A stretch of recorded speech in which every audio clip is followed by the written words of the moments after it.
आपकी TV screen पर प्रधानमंत्री नरेंद्र मोदी की मौजूदगी, क्योंकि भारत ईयू डील पर बड़ा ऐलान। और ये तस्वीरें बेहद खास, अभी आपने सुना प्रधानमंत्री को जब वो संबोधित कर रहे थे, क्योंकि ये जो डील है एक लंबे अंतराल के बाद ये डील हो रही है और ऐसे में रोजगार के अवसर पैदा होंगे, तमाम जो चीजें हैं वो सस्ती हो जाएंगी। और फिलहाल ये तस्वीरें लगातार आपको हम दिखा रहे हैं। सबसे बड़ी डील का सबसे बड़ा ऐलान हैदराबाद हाउस में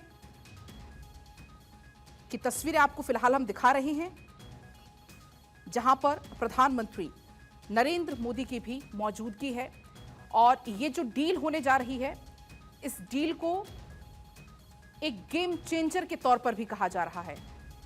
गेम चेंजर के तौर पर क्यों कहा जा रहा है? क्योंकि जो इंपोर्ट है वो बढ़ जाएगा, भारत का एक्सपोर्ट बढ़ जाएगा। एफटीए से कई सारे ये फायदे हैं। मैन्युफैक्चरिंग में भी अब जाहिर सी बात है बढ़ोतरी होगी, और जब मैन्युफैक्चरिंग में बढ़ोतरी होगी, रोजगार के अवसर बढ़ेंगे। 450 मिलियन से ज्यादा की आबादी इससे कवर हो जाएगी। 11.8 लाख करोड़ का ट्रेड 2024-25 का जिक्र हम कर रहे हैं, और एक्सपोर्ट 75.8 अरब डॉलर का रहा।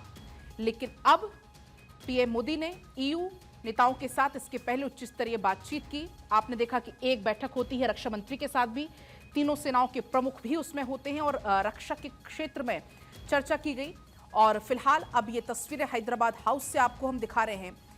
20 ट्रिलियन से बड़ी अर्थव्यवस्था इसमें कवर हो जाएगी। तो और इसीलिए इसको नाम दिया गया है mother of all deals. EU के एयरक्राफ्ट के उत्पादों पर टैरिफ खत्म हो जाएगा। जो विदेशी कारें हैं वो सस्ती हो जाएंगी इससे। जो पहले जो ड्यूटी 110% तक लगा करती थी, वो अब 40% तक लगेगी, और आने वाले समय में भविष्य में उसको 10% तक करने पर भी विचार किया जाएगा। तो कुल मिलाकर इसलिए इसको मदर ऑफ ऑल डील्स कहा जा रहा है।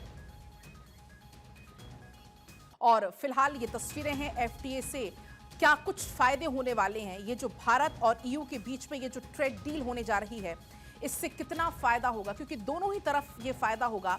उर्सुला वॉन डेर की तरफ से एक पोस्ट भी किया गया, और उस पोस्ट में इसका जिक्र किया गया कि ये तो अभी सिर्फ एक शुरुआत आप मानिए, आने वाले दिनों में और ज्यादा जो तस्वीरें हैं वो साफ होने वाली हैं दोनों के लिए, क्योंकि अब अवसर पैदा होंगे, ज्यादा एक्सपोर्ट होगा, इंपोर्ट ज्यादा होगा। या जो तमाम बड़े देश हैं, 27 देशों की क्योंकि पूरी ये लिस्ट है, वो 27 के 27 देश अब भारत की तरफ रुख करेंगे। या इससे एक मैन्युफैक्चरिंग हब बनाया जाएगा, और इसी के लिए भारत यूरोपियन यूनियन के बीच आज फ्री ट्रेड एग्रीमेंट होने वाला है। फिलहाल जो उर्सुला वॉन डेर लेन है, यूरोपीय आयोग की जो अध्यक्ष है, उनकी मौजूदगी इस समय हैदराबाद हाउस में ही है। और फिलहाल ये तस्वीरें हैं। इस समझौते से दोनों ही पक्षों को बहुत फायदा होगा। समझौते को धरातल पर उतारने के लिए कम से कम आप मानिए कि 1 साल का समय लगेगा, और इसको लेकर हस्ताक्षर होंगे। प्रधानमंत्री ने खुद इसका ऐलान किया था, लेकिन इसके लिए ये समय तय किया गया। दोनों ही देश के जो बड़े चेहरे वो इस वक्त बैठे हुए हैं, हस्ताक्षर यहाँ पर होंगे, और ऐलान इसको लेकर पहले ही हो चुका है। तो फिलहाल ये तस्वीरें हैं हैदराबाद हाउस में, दोनों की ही मुलाकात हो रही है, जिसमें प्रधानमंत्री नरेंद्र मोदी, यूरोपीय आयोग की अध्यक्ष उर्सुला वॉन डेर लेन की मौजूदगी है।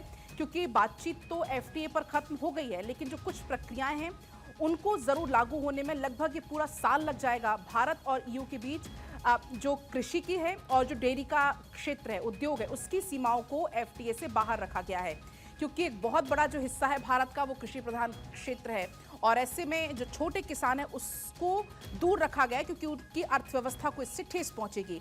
अब दोनों ही तरफ की निर्यात और निवेश के संबंध और ज्यादा इससे मजबूत होंगे। और फिलहाल ये तस्वीरें हैं, इसका ऐलान प्रधानमंत्री नरेंद्र मोदी पहले ही कर चुके थे, और अब हैदराबाद हाउस में इन दोनों की फिलहाल मुलाकात यहां पर